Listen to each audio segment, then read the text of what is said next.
Another day, another J. Fern's wife story.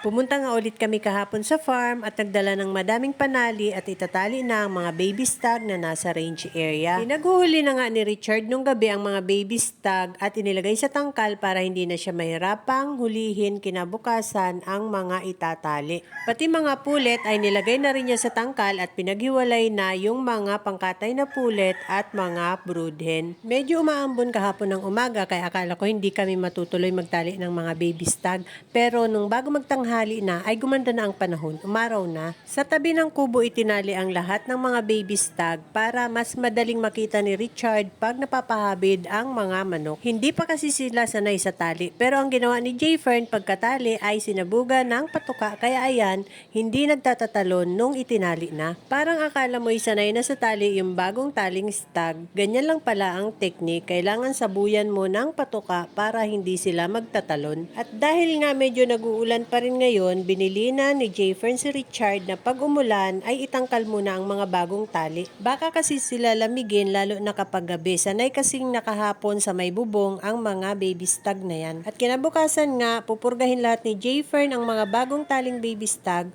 para maturukan ng vitamins para may panlaban sila sa lamig ng panahon. At dahil busy sina Richard at J. Fern sa pagtatali ng manok, ako na ang nagkatay ng uulamin namin ng tanghalian. Kumuha lang ako ng isang batang pulet sa tangkal at yun na ang kinatay ko para hindi na ako mahirapang magpalambot ng manok. Yung pulet na hindi pa nangingitlog ang pinili ko para siguradong malambot ang karne. Pinakuha ko na yung asawa ni Richard ng papaya na ilalahok namin sa tinola. Ito ang kagandahan pag nasa bukid. Laging libre ang ulam. Nanungkit na lang si Margie ng papaya at nanguha ng dahon ng sili sa mga tanim nila at ako naman madaming salay sa paligid, nanguha na rin lang ako doon. Saglit ko rin lang pinalambot ang manok. Bandang 12:30 ay kumakain na kami. Sabay-sabay na nga kaming kumain ng mag-asawa nila Richard at kaming dalawa ni J. Fern dahil mga gutom na. Ang sarap talaga ng sabaw ng tinola lalo na kapag native na manok ang ginagamit. Medyo makunat pa nga ang gatil pero yung laman niya ay malambot na. Bata pang manok.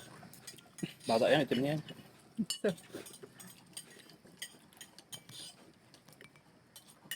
Saglit ko lang niluto, no? Alam ko na nga ito. Bata pa yan. Kaya pa isang taon. Bagyan ka na kumain ni Chad. Kaya ngayon yan, makilang tubo niyan. Gutom na yan. Ano ulam na yan, oh. Ito yung mga bagong tali ngayon. Pinaguhuli na sa range area.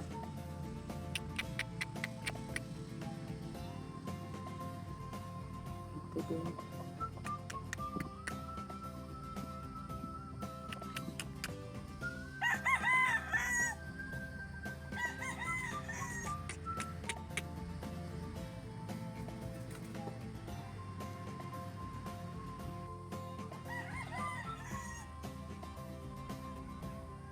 Natatabunan ng mata nitong puti.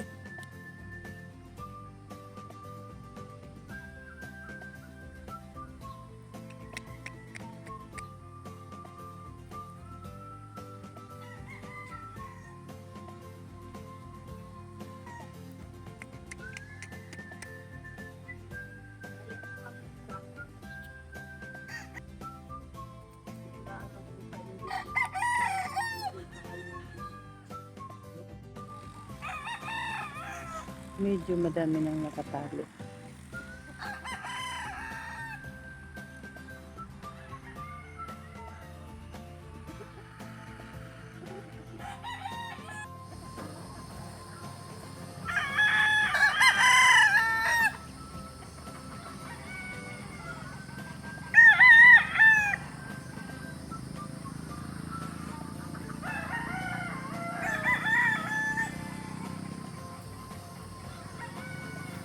Ito na lang ang natira sa mga alpas.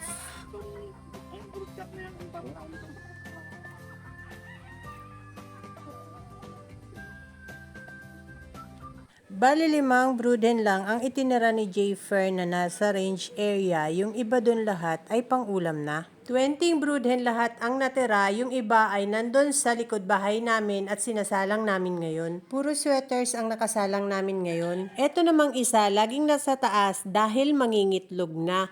Lagi nang napunta dun sa pugad na ginawa ni Richard. Lahat ng broodhen sa range area ay sa possum sweater isasalang. That's all guys. Thank you so much for watching. Please like, share, and follow for more. Bye!